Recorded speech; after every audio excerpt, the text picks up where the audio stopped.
back to Melissa's Kitchen Table. Today I'm going to be making a pumpkin cheesecake for you. And we're going to start right here with 3 packages of cream cheese. I'm just going to open them up and put them right in my, I have the Ninja. It's like the Vitamix, or you could just use you could even use a food processor or any type of mixer. Alright, so I'm going to go ahead and do that, and we'll be right back. Alright, so I went ahead, I got the cream cheese in here. I just wanted to mention real quick, I'm making this without a crust. If you want to make a crust, what you're going to do is take your springform pan, just like this, and you're going to then mix 1 1/2 cups of crushed graham crackers, 5 tablespoons of butter melted, and 1 tablespoon of sugar. You'll mix that up and put that in your pan. Then you're going to put it in a 350 oven for 5 to 7 minutes. Just let it get nice and toasty brown. Then you'll take it out, let it cool while you're making the filling for the cheesecake. So as I said, I have 3 8-ounce packages of cream cheese in here. And to this, we need 1 cup of sugar.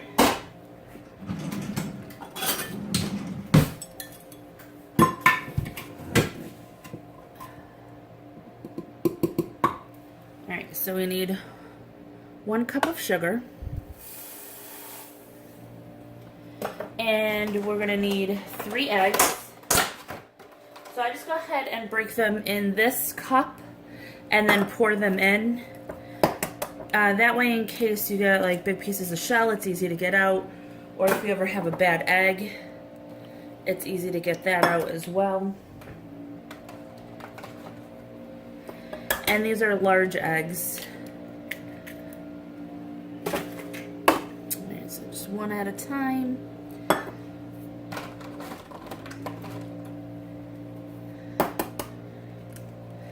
Now, like I said, I'm not doing a crust in mine, but you can. But I do have my oven preheating at 350, just the same.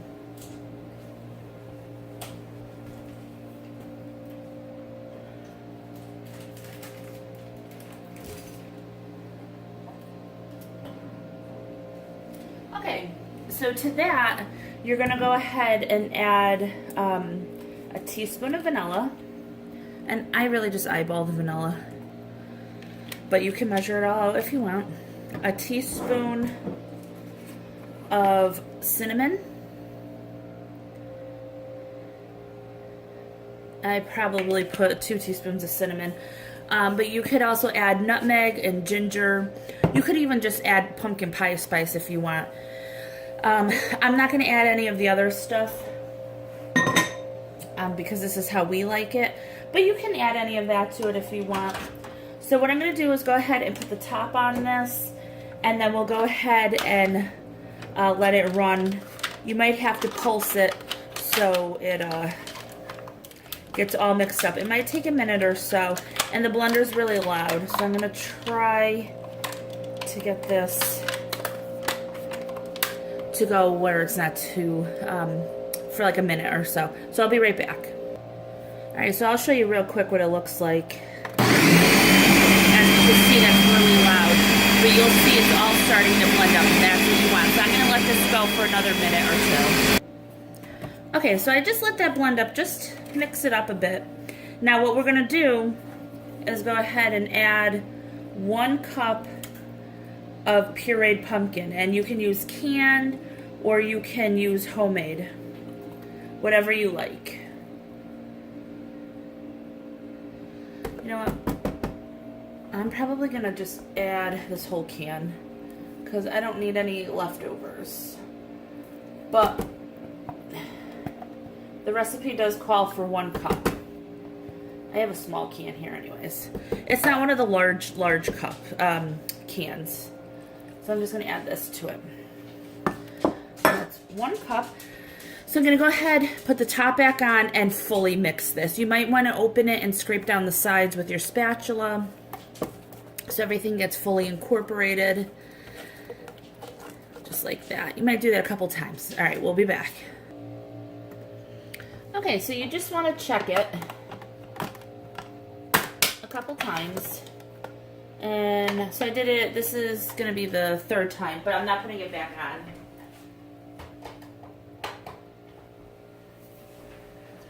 Okay, so that seems to be mixed well.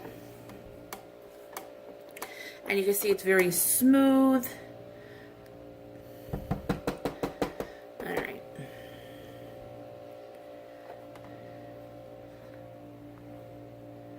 All right, so I'm gonna go ahead and get my pan. Now, if you already did a crust, your pan's already set for this. But because I did not do a crust, I am gonna go ahead and line the bottom of my pan with a little parchment paper. So let me go ahead and grab that. I'll be right back. Okay, so now I'm gonna go ahead, take my center, the blades out, the centerpiece, try to get as much batter off of that as I can. You're not losing too much. And I'll go ahead and throw that right in the sink.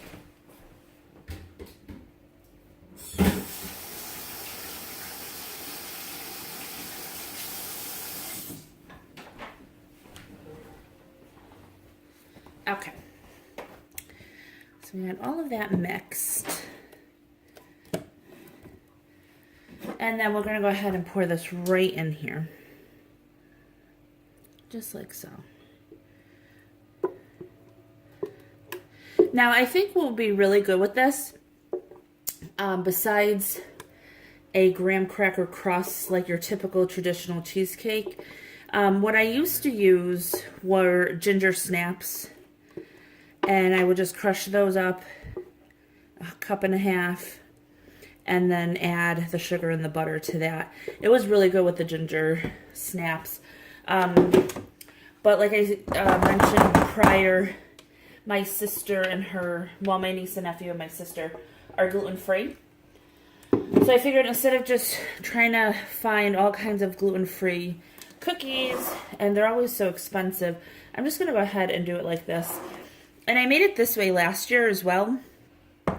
And it was really good. Everyone loved it that way. All right. So this is going to go in a 350 oven. And it's going to go for 60 to 70 minutes. So what I like to do is set it for 60. And then I check it. It might still be a little jiggly in the middle after that amount of time. And that's okay because you're not going to eat this for 2 days. You want to wait at least a day. It'll set up and firm up. If you overcook it, then it's going to curdle all the cheese, and you don't want to do that. So I'm going to check it at 60 minutes, and then if it's good, I'll take it out. I know there's a lot of talk about like cracks in the cheesecake. You could do a water bath with it, where you would wrap the bottom of this with foil and put it in a pan that's larger with some water. Some people like to leave it in the oven with the door open. Personally, I don't really care if there's cracks in the top of the cheesecake. No one really pays attention, and if there is, you could just put some whipped cream on top of this. So I'll see you back in 60 to 70 minutes. Alright guys, so here's our cheesecake. I had it in for exactly 60 minutes, and I took it out. It was still wobbly in the middle, and as you can see, it's not anymore. I have a tiny little crack there, which I'm fine with. But I did actually want to go ahead and show you a little sauce you could put on top.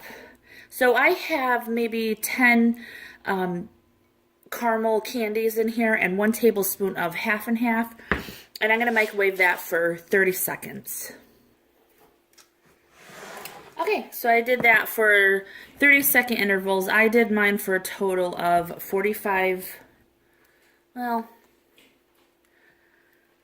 no, where was it, 57 seconds, so almost a minute. And then you just gotta mix this together. You could always make homemade caramel, or you could get like the ice cream top that's already a sauce. It's thinner, but I have these left over from something else I made. So I'm just going to mix this up. As soon as it's mixed together, I'll be back. Okay. So I ended up putting it back in for 30 seconds just to make sure, actually 15 seconds. But just keep, you know, do it as 30-second intervals. See how your microwave works.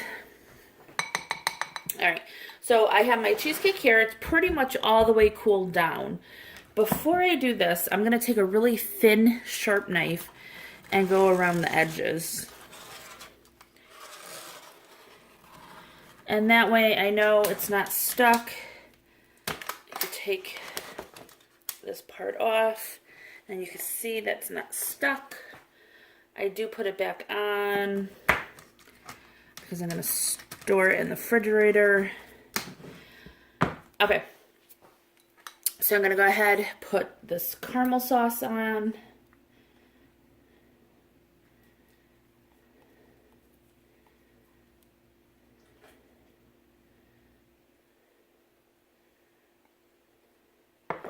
And then just take your spatula. And it's not a lot. You don't need a lot. It's very sweet. The cheesecake itself is not super sweet, so it won't be overpowering. And then I'm just going to spread that all the way out. Like that. So if you're worried about any imperfections, they're definitely going to be covered.